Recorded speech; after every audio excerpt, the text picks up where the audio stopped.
Hi everyone. I am about to start our demonstration of the Rosemary Focaccia recipe. The first thing I'm going to do is the proofing of the yeast. I have measured my yeast, I have my sugar, but I'm going to show you how I scale the water using the liquid measurer and my digital scale. So I have my warm water that's heated to 105 degrees in a larger quantity. I put my smaller measurer on the scale, zero it out, and we're looking for 5.5 ounces. So again, I'm gonna pour in, I go slowly, watch my scale as it starts to approach 5.5 ounces. There we go. Get right to 5.5. And like I said, if I double check by eyeballing it with the designations on the side, right at 5.5. This warm water, I'm gonna hang on for later. Okay, so in the 5.5 ounces of water goes my yeast, which is already measured. Teaspoon of sugar, already measured. Use a spoon and give that a stir. Again, the proofing of the yeast is going to take about 5 or 10 minutes. What you're looking for is for all the dry granules of yeast to dissolve, and the water will start to look frothy, foamy, bubbly, have a little bit of a white color on the surface. And that's when you know that your yeast has been proofed. In other words, it's still alive and active, and will work and activate it to rise the focaccia. Okay, so you can leave your spoon in the water. You can see the yeast is on the spoon. As it dissolves, it's all gonna fall off.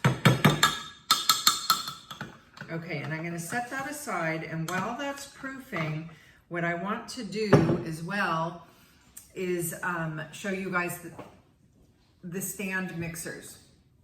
Okay, you're not gonna see my face anymore, but I have 2 mixers here I wanna show you. Both KitchenAids. This is a 7-quart. This is the largest machine that KitchenAid makes for home purposes before you get up into the commercial size mixers at 8 quarts. This is a 5-quart. The quart size is in reference to the bowl. So this bowl is a 5-quart capacity. This is a 7-quart capacity. These 2 machines work the same. So let me just show you this one. The machine comes with 3 attachments. You have the whip attachment, the paddle attachment, and the dough hook attachment. Depending on what type of mixing you're doing and what type of recipe you're making, you use a different attachment. Today, for the focaccia, we'll use the dough hook. I'm gonna start the recipe showing you how to use the machine, but I'm also gonna show you how to make this recipe if you don't have a machine and how you would do it by hand. If you do have the machine, there's a couple things I do wanna tell you. Okay, the bowl goes on and off.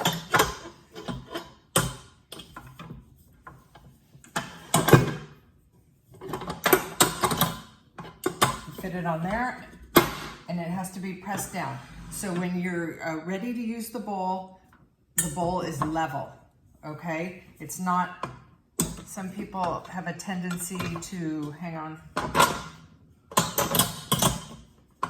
to forget to push it down in the back, okay? So make sure you do that. Next thing, then, to attach the hook or any attachment. First you get the bowl on, then you go up and under and get it like that.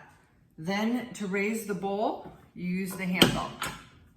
The attachment, if you've put it on correctly, whichever attachment you're using, the hook, the paddle, the whip, it will not touch the bottom of the bowl. So you will not hear anything, just your dough is bouncing on the bowl, okay? If you're hearing metal on metal, for instance, if you're using the whip and it's hitting the bowl, that means you don't have your attachment on right or your bowl is not on correctly, okay? So again, when it's up, and then lastly, what I want to tell you, never, ever, ever put fingers or hand anywhere near the bowl when the bowl is going. The other thing you don't want to do, you never want to stick a utensil or a tool in the bowl while it's mixing, okay? That's very dangerous. So that's all for right now. Okay, next thing I want to show you is, I want to show you another technique for using the scale, an easy way or a quicker way to scale out your ingredients. I'm going to scale out now my next 3 dry ingredients, which are the bread flour, the all-purpose flour, and the sugar. I have a container that's large enough to hold all of them. Put that on my scale, turn my scale on, zero it out. First ingredient is going to be 16 ounces of bread flour, okay? So again, I'm just gonna pour. As I'm pouring, I'm watching my scale. As I start to approach 16 ounces, I slow down. Just tap it in slowly. I'm at 15 3/4. Just watch until I get to right to 16, 1/4 of an ounce over. I can pull a little bit out and get it right at 16 ounces. Okay, so that's my bread flour. Now I need 5 ounces of all-purpose. So what I'm gonna do for ease, I'm gonna zero my scale out, so I'm back to 0. And I'm slowly gonna add the flour to get to 5 ounces. Now, if you're doing this technique of zeroing out on the scale, you just have to be very confident and careful that you're not gonna overshoot your measurement, because if you did, it would be hard to pull it out if you're adding more than one type of ingredient to the next. Okay, so I'm right at 4. I'm just gonna go nice and slowly, get to 5 ounces. There we go, that's that. And then lastly, 1.5 ounces of granulated sugar. So again, zero out. I wanna be very careful here as I do this.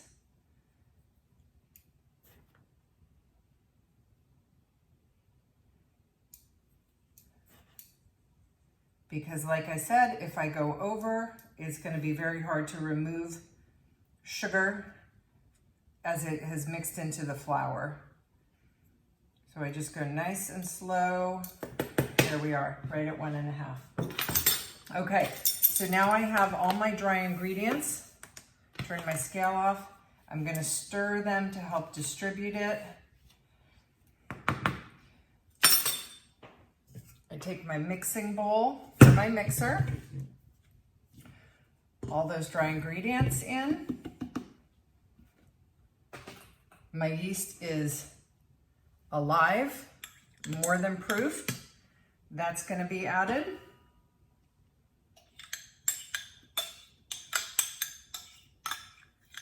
Wanna make sure we get all of that product.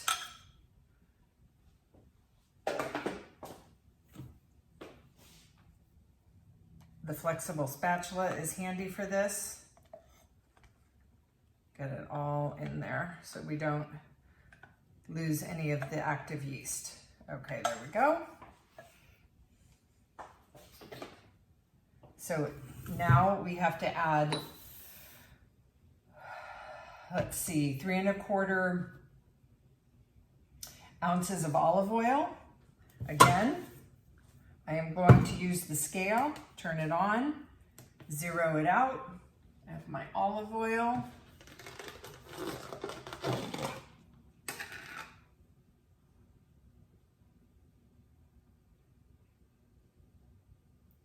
Measuring slowly so I don't overshoot it. Right at 3 1/4.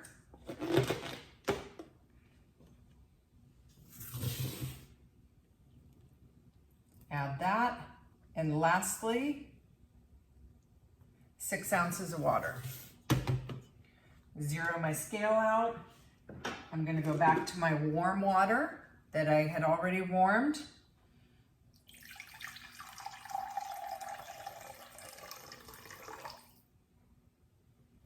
It's a little bit over.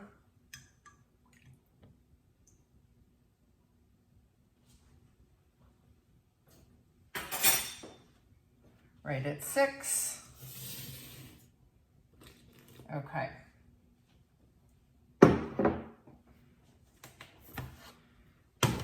Everything's in the mixer.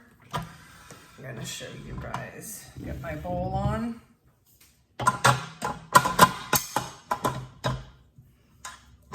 Hang on.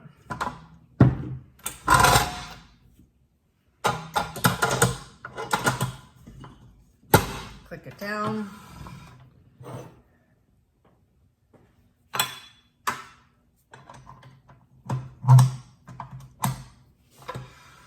Start on low speed.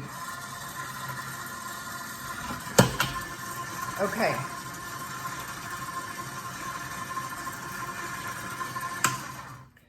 I'm going to stop this so I can talk for a minute.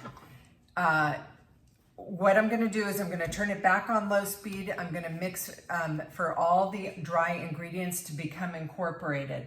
After they're incorporated and I'm not worried about the flour flying around, I'm going to turn it up to speed 2 for about 8 minutes.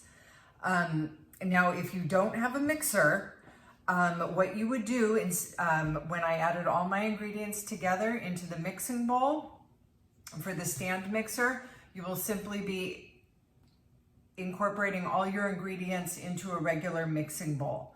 You'll use, I think, the flexible rubber spatula would be a good tool. Stir all the ingredients, get them together until the flours, you no longer have dry ingredients, and then you're going to knead by hand. So when you're using the dough hook on the machine, essentially what the dough hook is doing is mimicking the kneading motion that you would normally, or prior to stand mixers that we did by hand. Okay, so the mixer is doing the work for us, essentially. Okay, so let that go, and then I will show you how to knead by